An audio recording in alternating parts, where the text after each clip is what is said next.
하나님 말씀은 창세기 32장 24절부터 30절까지의 말씀, 구약성경 49페이지입니다.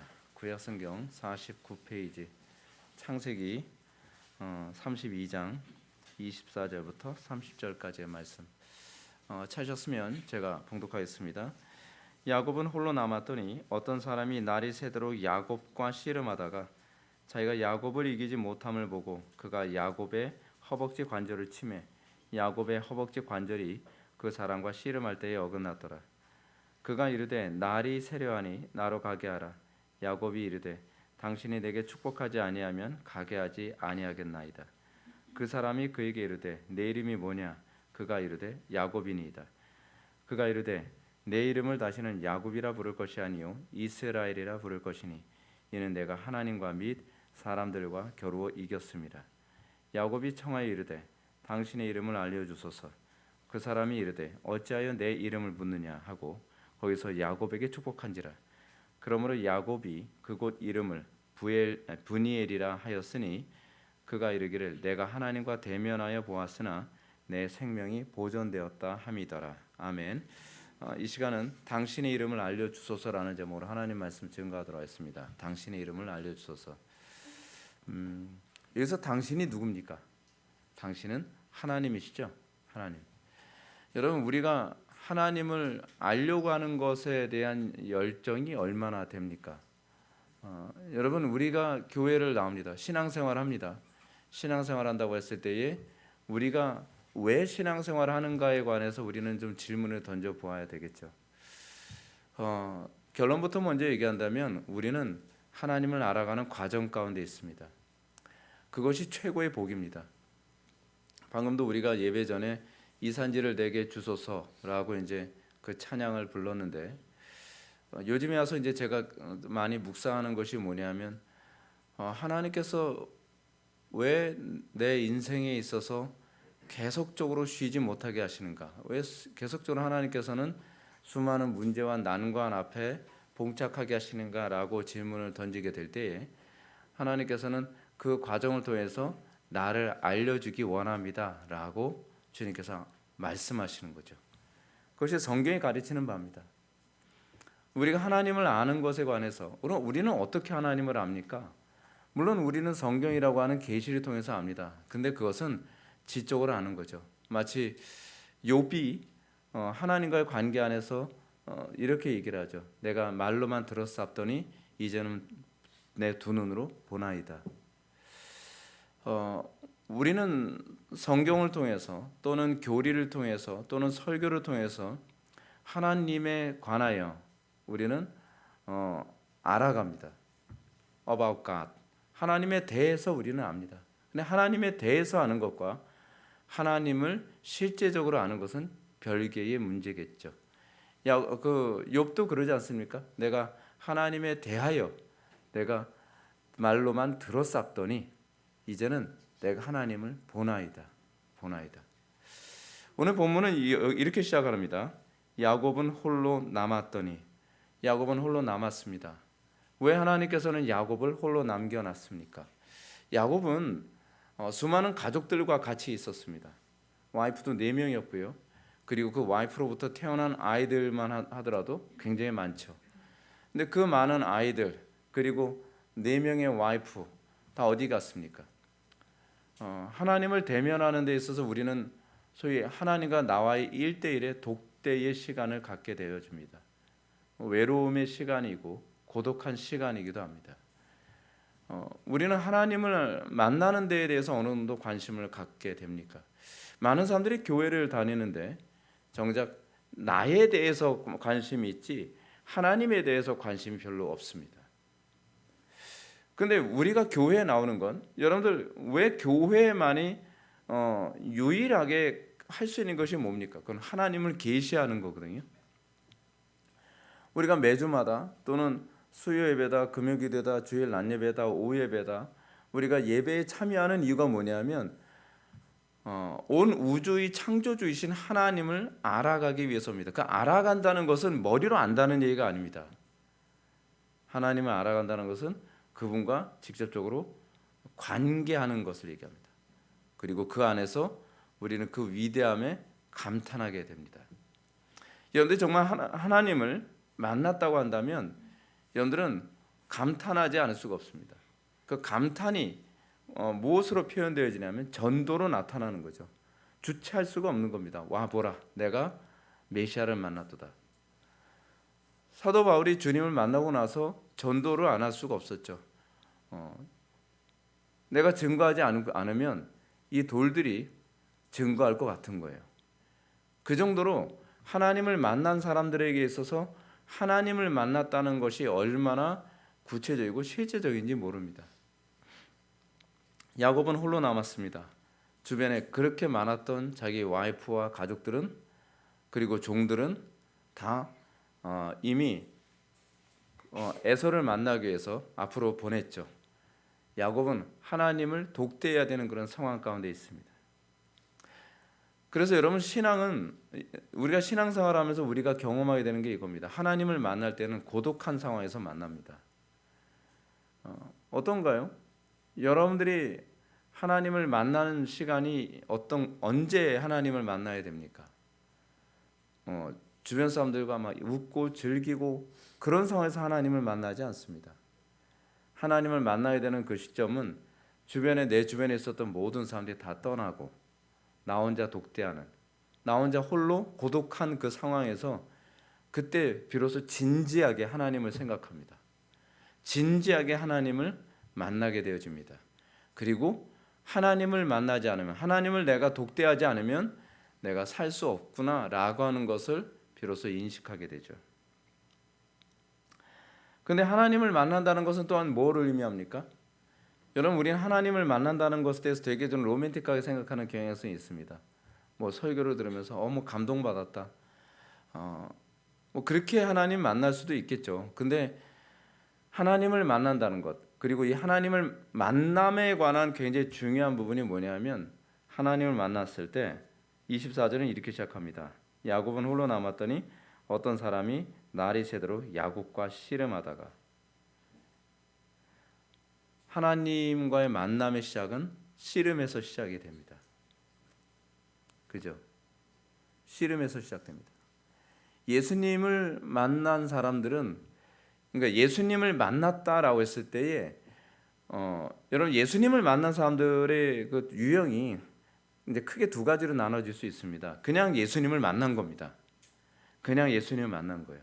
아무런 목마름이나 꼭 예수님을 만나야 된다고 하는 목표 의식 없이 그냥 만난 거예요.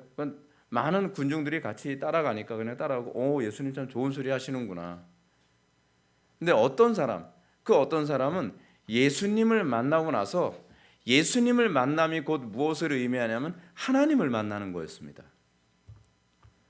근데 그 사람들은 예수님을 만나는 데 있어서 씨름이라는 과정을 거쳤습니다. 그 마태복음의 그 본문에서 이제 이런 부분이 나오죠. 오늘 읽었던 부분인데, 중풍병자가 예수님을 만나야 되는데 그 예수님을 만나기가 너무 어려운 겁니다. 그래서 4명의 친구들이 그 지붕을 뜯어서 중풍병자의 친구를 내려보내지 않습니까? 우리는 주님 만나는 게 되게 쉬운 문제라고 생각을 합니다. 그리고 많은 설교자들이 하나님을 만나는 것이 마치 구멍가게 아저씨 만나는 것처럼 쉬운 것처럼 그렇게 얘기합니다. 왜요? 그렇게 해야 많은 사람들이 교회를 많이 쉽게 찾아오니까. 근데 하나님을 그렇게 쉽게 만날 수 있는 분이 아닙니다. 죄송하지만. 그래서 사람들이 그렇게 생각하지 않습니까? 난 영접기도 했으니까 주님 만났고, 나는 교회 생활 오래 했으니까 주님 만났겠지. 그리고 난 모태신앙이니까 주님 만났겠지. 뭐 주님 만나는 거야 뭐 그냥 쉬운 거 아닌가? 근데 그렇지가 않단 말이죠. 그렇게 주님 만나는 게 쉬운 문제가 아닙니다. 그 쉽게 얘기할 수 있는 문제가 아니라는 거죠. 주님을 만나는 그 시간은 고독함이 전제되어 있습니다. 그리고 씨름이 전제되어집니다. 우리는 마태복음에서 또 그 얘기를 듣습니다. 구하고 찾고 두드리는 것. 그렇죠? 구하고 찾고 두드리는 것. 하나님을 만난다는 건 구하고 찾고 두드리는 겁니다. 정말 힘듭니다. 정말 우리는 또 그렇게 생각하죠. 아, 주님께서 좀 쉽게 만나 주시면 좀 어디 덧납니까? 쉽게 만나시면 더 좋을 것 같은데. 근데 왜 쉽게 안 만나 주실까요? 그 이유가 뭘까요? 가치 때문에 그렇습니다. 가치. 너무 쉽게 만나주면 너무 그 가치를 모릅니다. 가치를 모릅니다. 오늘 본문에서도 야곱은 어떤 사람과 날이 새도록 씨름합니다. 근데 여기서 흥미로운 게 뭐냐면 이 대상에 대해서 시작이 어떤 사람이라고 얘기합니다. 하나님인지 모르는 거예요. 그냥 어떤 사람이에요. 어떤 사람. 근데 25절은 자기가 야곱을 이기지 못함을 보고 그 야곱의 허벅지 관절을 치매 야곱의 허벅지 관절이 그 사람과 씨름할 때 어긋나더라. 근데 여러분, 여기서 야곱이 눈치를 채죠. 그냥 사람인 줄 알았습니다. 그냥 내가 이겨야 되는 어떤 사람이라고 생각을 했습니다. 근데 이 사람이 허벅지를 치니까 환도뼈가 위골되어져 버립니다. 그래서 느꼈습니다. 아, 이분이 사람이 아니구나. 보통 사람이 아니구나. 적어도 그걸 느끼는 겁니다. 여러분들 그렇지 않습니까? 여러분들의 인생에 있어서 여러분들을 정말 혹독하게 괴롭게 하는 환경이 있지 않습니까? 여러분들에게 너무나 힘들게 만드는 그런 사람이 있지 않습니까? 근데 그 사람들과 씨름합니다. 처음에는 그 사람이라고 생각해서 씨름을 합니다. 처음에는 그것이 어떤 환경이라고 생각해서 씨름을 합니다. 씨름을 하는데 우리는 그 씨름에서 살아남아야 되는 거예요. 살아남아야 되는 거죠. 근데 여러분, 그 사람을 붙여주신 분이 하나님이시거든요. 인정하기 싫죠. 저도 인정하기 싫을 때가 굉장히 많습니다. 그 환경을 붙여주신 분이 하나님이시거든요. 아, 인정하기 싫죠. 우리는 우연처럼 온 것 같습니다. 근데 어느 것 하나 우연도 없고 어느 것 하나 어떻게 하다 보니까 되는 게 아닙니다. 근데 우리는 그 문제 또는 그 환경, 그 사람 때문에 우리는 그 환경, 그 문제, 그 사람이라고 하는 대상에 대해서 하나님께서 우리에게 믿음을 주실 때 거기서 우리는 포기하지 않고 매달리려고 하는 과정을 겪게 됩니다. 근데 여러분, 그 과정에서 주님 만나야 되는 거 알고 계십니까? 여러분, 쉽게 포기하는 사람은 사실 주님 못 만납니다. 처음에는 이 환경이 그냥 인위적인 거라고 생각해서 씨름하다가 나중에는 그 씨름 안에서 우리는 그런 거죠. 여러분, 그런 장면 되게 많이 보잖아요. 예를 들어서 여러분, 이승만 대통령 같은 경우만 하더라도 이승만 대통령이 자기의 환경과 얼마나 씨름을 했습니까? 그러다가 그가 한성 감옥에 투옥돼서 갖은 고문, 손도 뽑히고 갖은 고문을 다 당하는 가운데에 하나님께서 그 환경을 통해서 뭘 하시냐면 그 환도뼈를 꺾으시죠. 환도뼈를 꺾으실 때 비로소 알게 되는, 이 환경 하나님께서 주신 거였구나. 하나님께서 나의 환도뼈를 꺾으시려고 주신 환경이구나. 하나님께서 나의 고집을 꺾으시려고 주신 환경이구나. 하나님께서 나의 이기심을 꺾기 위해서 주시는 환경이구나. 하나님께서 나의 완악함을 꺾기 위해서 주신 환경이구나. 사람이구나. 그거를 서서히 인정해 가기 시작을 하게 되는 겁니다. 여러분, 우리가 주님을 만나는 거에 있어서 첫 번째는 끊임없이 구하고 찾고 두드리는 그런 포기하지 못하는 것. 여러분, 이걸 뭐라 그러죠? 우리 성도의 견인이라 그러죠. 이거 우리 힘으로 되는 게 아닙니다. 포기하고 싶죠. 여러분, 얼마나 포기하고 싶습니까? 나에게 주어진 환경 앞에서 이 환경 너무 싫어. 이 사람과의 관계 너무 싫어. 또는 이 사건에 관한 문제 그냥 포기해버리면 안 될까? 근데 포기가 안 되는 게 은혜입니다. 우리는 거기서부터 시작합니다. 우리가 주님을 만나는 게 거기서부터 시작합니다.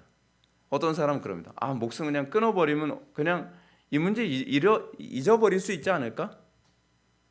근데 하나님께서 신기하게 목숨을 끊는 것도 우리 마음대로 안 되게 하시고 현재 문제에 대해서 포기하고 싶어도 포기가 안 되게 만드시고 타협하고 싶어도 타협할 수 없게 만드시는, 그렇게 우리의 마음을 만드세요. 그죠? 근데 그것이 우리 힘으로 되는 게 아니에요. 우리 힘으로. 근데 그러면서 이 문제와 씨름하고 이 환경과 씨름하고 이 사람과 씨름하고 이 돈과 씨름하고 그러는 가운데에 우리는 그러죠. 내 힘으로 이겨보려고 무진장 이랬습니다. 내 힘으로요. 그러다 하나님께서 어느 한 순간에 연애 환도뼈를 위골시키죠. 어떻게 해요? 내 힘으로 해결할 수 있는 문제가 아니구나. 내가 하나님만 의지해야 되는 문제구나. 여러분 신앙생활 되게 쉽게 생각하지 마세요. 여러분들은 이렇게 생각합니다. 괜히 적극적으로 신앙생활하면 될 거라고 되게 생각합니다. 그거는 잘 몰라서 그래요. 신앙생활에는 소위 내 힘을 빼는 게 뭔지를 알기 시작하면서 비로소 신앙생활이 뭔지 알기 시작하는 겁니다. 내가 의지하였던 환도뼈가 위골되어지고, 그리고 여러분 위골되면서 어떻게 합니까? 이제는 다리 힘이 완전히 빠지니까 내 환도뼈를 제거한 그 사람의 옷자락을 붙드는 것에서부터 신앙이 본격적으로 시작되는 겁니다. 여기서 이렇게 얘기하죠. 야곱이 허벅지, 이게 환도뼈가 위골되잖아요. 이게 아마 고관절 쪽인가 봐요. 위골이 딱 되고 나니까 어떻게 해요? 이 천사의 옷자락을 붙잡은 겁니다. 내가 사람이라고 생각했던 그 사람의 옷자락을 붙드는 거죠. 그러니까 이 천사가 가려고 하니까 못 가는 거죠. 그래서 뭐라고 얘기해요? 나로 가게 하라. 이거 손 놔, 이 자식아. 근데 안 놓는 거예요. 왜요? 나는 이제는 환도뼈가 위골됐기 때문에. 나는 이제는 당신을 붙잡아야만 살 수 있다는 걸 알게 된 거예요. 우리는 거기서부터 이제 신앙이 무엇인지를 비로소 배우기 시작을 하는 겁니다. 신앙의 ABC를 그때 배우기 시작을 하는 겁니다. 이걸 모르면요, 여러분들 신앙이 아직 뭔지 기초도 아직 못하고 있는 겁니다. 절박하게 이제 천사의 옷자락을 붙잡고 얘기합니다. 당신 내게 축복하지 아니하면 가게 하지 아니하겠나이다. 이것이 우리의 기도의 시작입니다. 우린 기도를 이렇게 배웁니다. 호세아 12장 4절은 이걸 기도라고 가르치고 있습니다. 한번 호세아 12장 4절 말씀을 한번 보실까요? 호세아 12장 4절. 호세아 어디부터는지 잘 모르시는 분들 많죠. 요즘에는 성경 순서를 안 외워서 1267페이지에 있습니다. 1267페이지 호세아 12장 4절. 천사와 겨루어 이기고 울며 그에게 간구하였으며 하나님은 베델에게서 그를 만나셨고 거기서 우리에게 말씀하시니. 네, 흥미로운 게 여러분 여기서 이 표현을 잘 보시기 바랍니다. 뭐라고 표현하냐면 야곱이 천사에게 매달려서 당신이 나에게 축복하지 아니하시면 내가 당신을 떠나보낼 수 없나이다라고 한 것을 간구라고 얘기합니다. 간구라고 표현하고 있습니다. 우리가 하나님과의 관계 안에서 기도해야 되는 게 뭡니까? 우리는 어떻게 기도합니까? 첫 번째는 내 힘과 내 의지와 내 지식과 내 이성, 내 합리성을 다 포기한 후에 합리성이 위골된, 그러니까 이 환도뼈가 위골된 다음에 그 다음엔 하나님의 은혜만을 구하게 되는 것. 근데 여러분 그렇지 않나요? 이거 환도뼈 위골되기 전에는 여러분들은 기도하면서도 내 수단과 내 방법이 자꾸 머릿속에 먼저 떠오르잖아요. 근데 그게 아직 환도뼈 위골이 안 돼서 그래요. 오로지 하나님의 능력만, 하나님의 지혜만. 그래서 우리가 이 환도뼈가 위골된 이후서부터는 비로소 하나님의 지혜만을 따라서 사는 법을 배우게 되고 비로소 하나님의 능력만을 의지해서 살아가게 되고 그래서 내가 말을 하지만 내가 말하게 하시는 분이 하나님이심을 인정하면서 하나님께서 나를 통해 말하게 하시기를 원하시고 하나님께서 나의 이성을 움직이시기를 원하시고 나의 의지를 원하게 움직이기를 원하시고 나의 판단력을 움직이시기를 원하는 태도가 이제 비로소 생기기 시작을 합니다. 이거는 환도뼈가 진짜 위골되어야만 생기는 부분입니다. 그러니까 이 환도뼈의 위골을 경험한 사람은 환도뼈의 위골을 경험하지 않은 사람의 행동이 되게 잘 보입니다. 아, 저 사람은 아직 환도뼈 위골이 잘 안 됐나 보다. 그래서 가는 곳마다 문제를 자꾸 일으킵니다.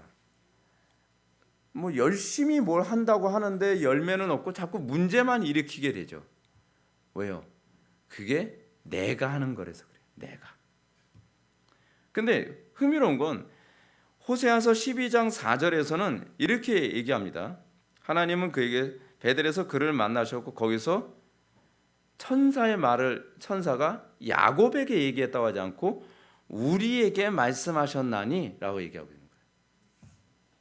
그럼 여기서 천사가 야곱에게 한 말은 사실은 모든 시대의 성도들에게 얘기하고 있는 거예요. 그게 호세아가 얘기하는 바예요. 뭐라고요? 그럼 뭐라고 얘기했을까요? 27절 그 사람이 그에게 이르되 내 이름이 무엇이냐 라고 얘기하는 거예요. 이르되 야곱이니이다. 뭘 얘기하는 거죠? 영적인 각성입니다. 여러분 우리가 주님 만나기 전에는 내가 누군지 잘 모릅니다. 일종의 나르시시즘이죠. 인간이 타락하고 난 다음에 생긴 가장 심각한 중증이 뭐냐면 자기가 상당히 잘난 줄 압니다. 자기가 상당히 괜찮은 존재인 줄 압니다. 그래서 오죽하면 철학에서 성선설이 다 나왔겠습니까? 내가 굉장히 착한 존재라고 생각을 하는 거예요. 내가 대단히 뛰어난 존재, 내가 대단히 우수한 존재라고 생각을 합니다. 그죠? 근데 사실은 우리는 그 재미의 인생을 조금 살거든요. 좀 약간 우쭐하고 좀 괜찮다고 생각해요. 나름대로 이렇게 나르시시즘에 빠져가지고요. 거울 보면서 거울아 이 세상에서 나보다 더 잘생긴 사람이 있을까? 그래서 막 자기 외모, 자기의 어떤 커리 또는 자기가 가지고 있는 어떤 뭐 스펙 이런 거에 막 스스로 나르시즘에 빠져서 이거를 누가 무너뜨리는 걸 견딜 수가 없죠. 누가 나를 바보 취급하면 견딜 수가 없고 누가 나를 좀 비하하면 견딜 수가 없는 거예요. 왜냐하면 우리는 그 재미로 인생을 살아가거든요. 뭔가 나는 좀 특별한 존재인 것 같고. 근데 천사에게 축복하지 않으면 내가 가게 하지 않겠나이다 했더니 그 천사가 한 말이 이거죠. 그러면 내 이름이 뭐냐? 야곱이 얘기합니다. 야곱입니다. 비로소 내가 야곱이라는 존재로 보여지기 하게 된 겁니다. 야곱이 뭡니까? 야비함이 곱빼기라는 얘기잖아요. 네. 그게 야곱이죠. 네. 나는 야곱입니다. 야곱의 뜻은 뭐 넘어뜨리는 사람이라는 뜻이잖아요. 누구도 나보다 야비한 사람이 없을 겁니다. 그게 야곱이죠. 근데 이전에는 그렇게 보이지 않았죠. 이전엔 정당하다고 생각을 했죠. 이전엔요. 어쩔 수 없었어요. 정당해요. 난 정당해요. 근데 하나님께서 우리에게 당신을 보여주시기 시작하실 때 나타나는 특징이 뭐냐면 내 이름이 보이기 시작하는 거예요. 나의 존재가 어떤 존재인지가 보이기 시작하는 겁니다. 거울처럼 보이기 시작하는 거죠. 근데 우리는 그때 굉장히 불쾌하죠. 굉장히 불쾌합니다. 여자들이 메이크업 싹 지우고 거울 앞에 섰을 때 나의 주근깨와 기미 곧 막 다 보여지게 됐대요. 아 싫어. 야 그 제발 갤럭시 폰으로 찍지 마. 잡티가 다 나오잖아. 아이폰으로 제발 찍어줘. 아이폰은 굉장히 거짓말 폰이잖아요. 이쁘게 만들었잖아요. 근데 우리는 하나님 앞에 섰을 때 내 잡티가 다 보이기 시작을 하는 거예요. 구석구석 보이기 시작을 하는 거죠. 사실은 보고 싶지 않았고 인정하고 싶지 않았던 거죠. 근데 인정하게 되는 겁니다. 하나님 앞에 섰을 때. 그렇습니다. 우리가 하나님을 만나기 위해서 만나는 그 과정에서의 출발은 여기서 시작이 됩니다. 그것이 모든 시대의 모든 사람들에게 주님께서 말씀하시는 그 호세아서에서 얘기하는 것처럼 말이죠. 그렇죠? 그렇게 얘기하는 거죠. 너희에게 우리에게 말하였느니라 라고 얘기하는 거죠. 우리의 잡티를, 우리의 죄악됨을, 우리의 전적 타락을, 우리의 전적 무능을 여러분들이 무능하다는 걸 인정하고 싶나요? 여러분들은 정말 솔직히 굉장히 괴롭게 하는 얘기가 뭡니까? 이 무능한 인간, 이 쓸모없는 인간, 이 악한 인간. 우린 그 소리 굉장히 듣기 싫거든요. 근데 하나님을 만나면서 하나님의 그 영광의 광채가 나를 비치게 됐을 때 내 비참함이 보이기 시작하는 거죠. 내 비참함. 근데 여러분 그게 복인 줄 믿으시기 바랍니다. 근데 비참함이 보이는 거로 끝나고서 그거로 여러분 낙심해 버리면 안 되죠. 거기서 어디로 가야 돼요? 은혜로 가야 되는 거예요. 주님의 은혜로. 지난번에 제가 다른 교회에서 설교한 그를 같이 딱 틀고 났는데 진짜 미쳐버린 줄 알았어요. 그거 보면서 내가 설교를 내가 계속 해야 되나? 진짜 그런 생각이 들더라고요. 여러분들은 좀 좋게 봐줬을지 모르겠는데 제가 제 설교한 걸 보면서 진짜 다시는 안 보고 싶다. 정말 부끄럽다. 정말 그렇더라고요. 그리고 나서 좀 사실은 저는 한 몇 주 정도 슬럼프에 좀 빠졌어요. 너무 괴로워서. 그런데 한편으로는 또 그런 거죠. 그래, 내가 봐야 될 부분이지. 내가 봐야 될 부분이지. 내 이름이 이거지. 내 이름이 이건 거죠. 하나님께서는 먼저 야곱에게 당신이 계시하시기 전에 먼저 각성이라고 하는 걸 먼저 하게 하십니다. 비참함을 알게 하십니다. 저는 우리 대한민국의 현재 상황에 대해서는 굉장히 좀 긍정적으로 보는 입장입니다. 왜냐하면 우리가 보고 싶지 않았던 우리의 자화상을 하나님께서는 이 계엄령이라는 사건을 통해서 다 드러내 보이고 계십니다. 우리가 얼마나 저질인지. 우리 대한민국 사람들이 약간 그 우쭐함 같은 게 있잖아요.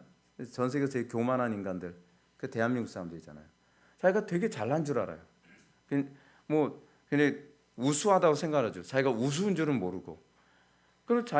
근데 이 계엄령을 통해서 우리가 알게 된 게 뭡니까? 진짜 후진국이죠. 우리나라 좀 얼마나 후집니까?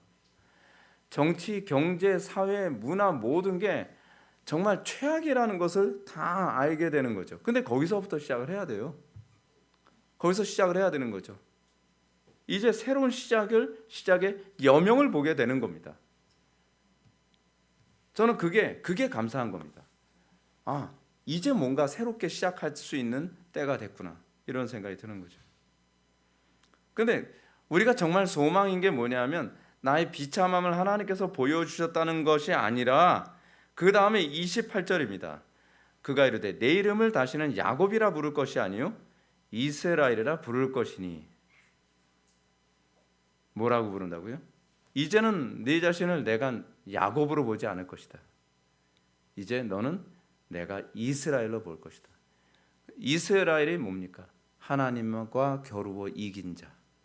우리의 인생은 이제 그렇게 시작되는 겁니다. 새로운 인생은 이제 그렇게 시작됩니다.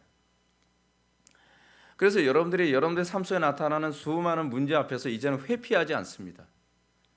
야곱의 인생은요, 자기 삶의 문제에 대해서 사실은 악착같이 겨루는 자가 아니었습니다. 회피하는 자였습니다. 거짓말로 회피하고 속임수로 회피하고 자기 삶의 문제를 요리 피하고 저리 피하고 하면서 자기가 이익을 얻을 수만 있다면 그는 정면으로 겨루어서 이기는 쪽을 선택하는 인생을 살지 않았습니다. 자기 형과 무슨 겨루어 이겨서 장자 명분 얻은 겁니까? 아니잖아요. 야곱의 인생이라는 것이 다 그겁니다. 자기 삼촌 라반이 자기에게 그렇게 부당한 일을 했을 때 삼촌과 정면으로 겨루어서 하지 않았습니다. 그죠? 그가 자기의 손해 본 것을 이 양들 앞에 뭐 신풍나무 같은 거 이렇게 놓고서 어떻게 하든지 내가 속여서라도 부딪히지 않고 이걸 어떻게 내 거로 만들어 볼까 하는 인생이었습니다. 이제 여러분들이 주님을 만나고 난 이후에 여러분들의 이름은 새롭게 바뀌게 됩니다. 이제는 나의 삶에 문제가 있을 때 이제는 하나님과 겨루는 자리로 나가는 사람이 되게 된 겁니다. 그래서 그리스도인은 기도하는 사람이에요. 그리스도인들은 기도하여 하나님께 씨름을 해서 이제는 하나님으로부터 그 영광에 참여하게 되는 것, 그리스도를 소유하는 법이 무엇인지 알게 되는 거죠. 하나님께서는 우리에게 그리스도를 주시기 위해서 하시는 방법이 뭐냐면 삶의 수많은 문제와 난관들입니다. 그 수많은 문제와 난관들 앞에서 우리는 또 시작합니다. 하나님, 저는 무능합니다. 그래서 저는 주님만 붙듭니다. 내가 주님과 겨루어 이겨서 그리스도의 능력에 내가 참여하기 원합니다. 그렇습니다. 여러분, 호세아가 우리에게 얘기하는, 천사가 얘기한 건 야곱 한 사람에게 얘기한 것이 아니라 우리 전체에게 얘기한 거라니까요. 우리가 바로 하나님과 겨루어 이기는 자들의 삶이라는 겁니다. 이제는 삶에 문제가 있을 때 회피하지 않습니다. 이제는 하나님께 씨름해서 하나님으로부터 우리는 그 문제를 응답받고 우리는 그것을 이겨나고 또 응답받고 이겨가면서 이제는 스텝 바이 스텝으로 이제는 새로운 인생을 사는 법을 알게 된 사람들입니다. 우리는 그래서 타협하는 사람이 아니라 우리는 싸워 이기는 사람입니다. 사사기를 제가 계속 강의를 하지만 사사기에서 보여주는 부분이 무엇입니까? 그들은 이스라엘입니다. 그들은 삶의 모든 문제를 하나님과 겨루어 이겨서 그 땅을 기업으로 소유해야 되는 그 소명을 받은 사람들입니다. 근데 그들의 문제가 뭐였습니까? 그들은 하나님과 겨루어 이겨서 그 땅을 소유하는 게 싫었던 사람들이에요. 그래서 어떻게 해요? 야곱을 선택한 사람들이죠. 야곱처럼 사는 인생을 선택한 겁니다. 그렇죠? 왜 야곱으로 돌아갑니까? 왜 야곱으로 돌아갑니까? 얘기하지 않습니까? 내 이름을 다시는 야곱이라 부를 것이 아니요 라고 얘기했잖아요. 근데 사사기의 그 비참함의 원인은 그들은 야곱의 삶을 선택한 겁니다. 삶에 문제가 있을 때 그들은 그 원수들과 싸우는 것이 두려워서 가나안 족속들과 타협합니다. 타협하고 그렇게 살면서 그 가나안 족속들이 옆구리에 가시가 돼서 끊임없이 고통받고 괴롭게 하는 그 야곱의 인생으로 다시 회귀하고 있는 것이죠. 하나님께서 우리에게 명령하시는 게 그거 아닙니까? 야, 너희는 더 이상 야곱이 아니야. 너희의 이름을 이제는 이스라엘이라 하라. 우리는 삶에 나타나는 수많은 문제들, 난관 앞에서 현재 문제는 철병과 같아. 현재 문제는 거인족들과 같아. 그래서 난 피하고 싶어. 그거는 야곱의 인생을 선택하겠다는 얘기입니다. 이제 우리는 하나님과 겨루어 이기는 법을 터득한 사람들 아닙니까? 이제는 우리의 삶 속에 나타나는 그 수많은 문제들 앞에서 이제는 씨름을 해서 하나님의 이름을 우리가 알아가는 것. 그죠? 자, 여기서 이제 야곱이 얘기하죠. 야곱이 청하여 이르되 29절입니다. 당신의 이름을 알려주소서. 그 사람이 이르되 어찌하여 내 이름을 묻느냐 하고 거기서 야곱에게 축복한지라. 야곱의 축복의 핵심이 뭔지 알겠죠? 당신의 이름을 알려주시는 겁니다. 우리의 삶의 수많은 문제들 앞에서 여러분들이 정말 신앙생활 제대로 하고 있는가 어떤가라고 하는 걸 사실은 뭐에서 알 수 있는지 아십니까? 하나님을 얼마나 잘 알고 있는가라고 하는 겁니다. 여러분들 삶 속에 수많은 문제들 난관 가운데서 하나님을 아는 그런 향기가 나오는가? 저 사람 하나님 모르는 것 같은데 교리적으로는 굉장히 많은 얘기를 하는데 삶에 문제가 생겼을 때 여러분 지금 우리 개혁파 교회 안에서 나타나는 부분이 그거 아닌가요? 지식적으로는 뭔가 교리적인 지식은 엄청 풍성한 것 같은데 수많은 문제들과 난관 앞에서 하나님을 아는 자다운 하나님과 겨루어 씨름해서 이기는 그 삶의 영광스러움이 뭔지를 하나도 모르잖아요. 하나님을 모르는 거죠. 야곱의 축복이 뭡니까? 하나님의 이름이 그에게 비로소 계시된 겁니다. 하나님의 이름이 그에게 비로소 열려진 겁니다. 뭐로요? 성화로 나타난 거죠.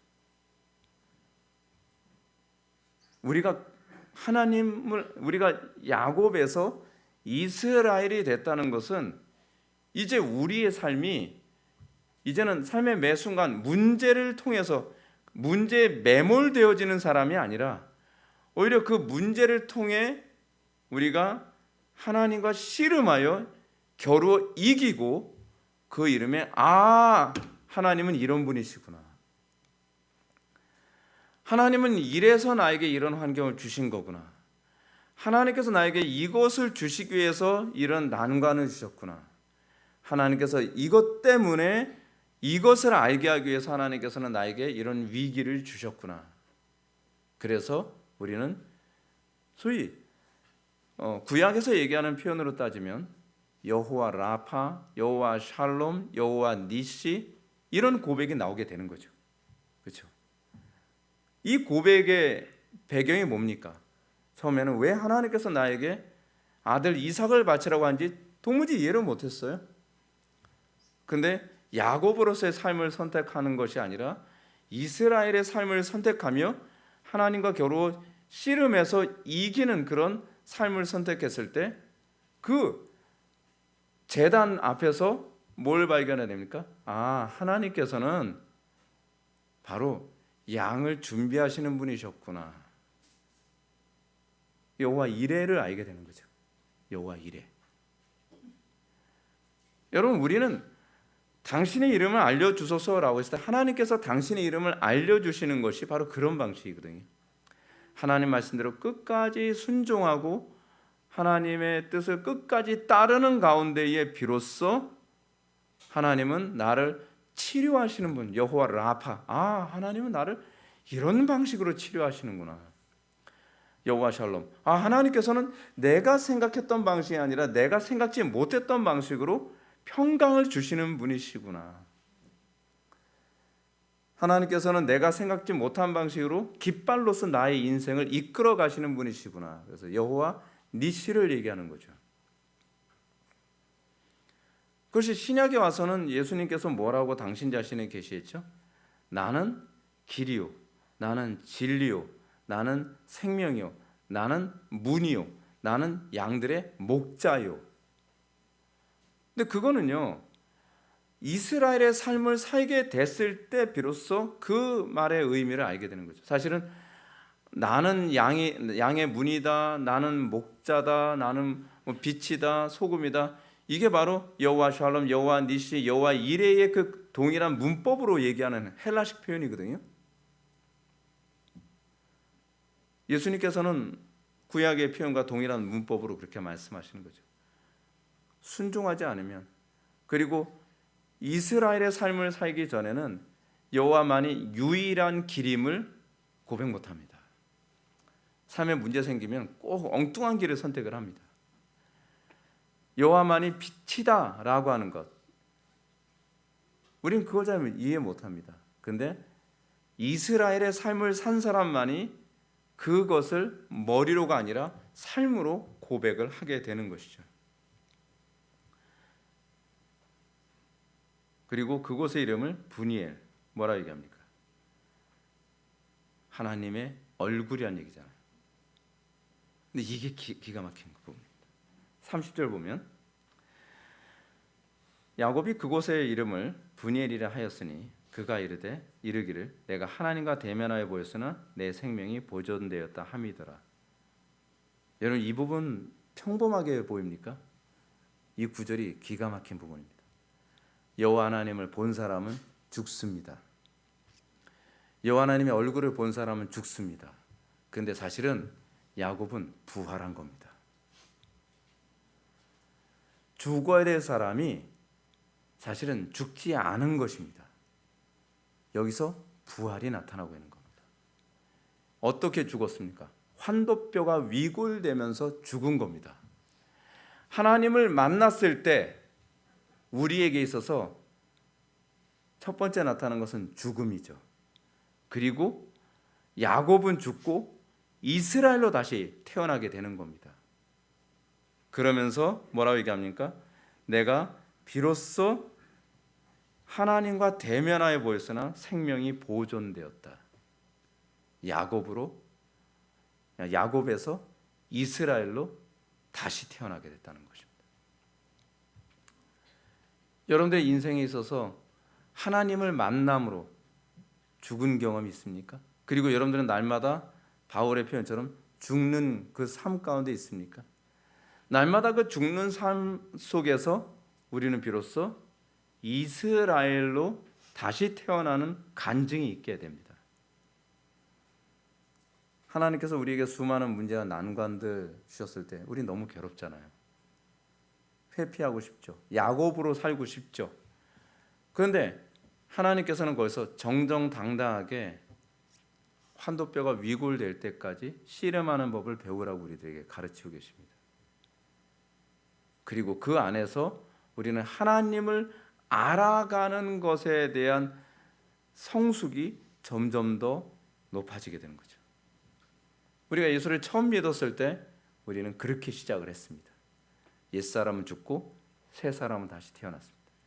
야곱이었던 내가 이제 이스라엘이 되는 것처럼 날마다 우리에게 있어서의 야곱적 성향은 또 심판을 받고 하나님을 대면함과 동시에 우리는 다시 하나님의 이름을 알아가게 되고, 그래서 우리는 이스라엘이 더 선명하게 되어져 가는 것입니다. 여러분들의 삶 가운데에 이 놀라운 은혜가 부어지기를 주님의 이름으로 축원합니다. 기도하시겠습니다. 사랑이 많으신 하나님, 우리가 삶의 매 순간순간마다 수많은 어려움과 난관을 접하게 될 때 우리는 그 안에서 우리의 환도뼈가 위골되더라도 그리스도를 붙잡는 것을 놓치지 않는 주의 백성들 되게 하여 주옵소서. 그래야 날마다 우리의 삶 속에 야곱이 죽고 이스라엘로 다시 살아나는 그 영광이 풍성케 하여 주시사 우리가 하나님을 아는 향기로 가득하게 하여 주옵소서. 예수님의 거룩하신 이름으로 기도하옵나이다.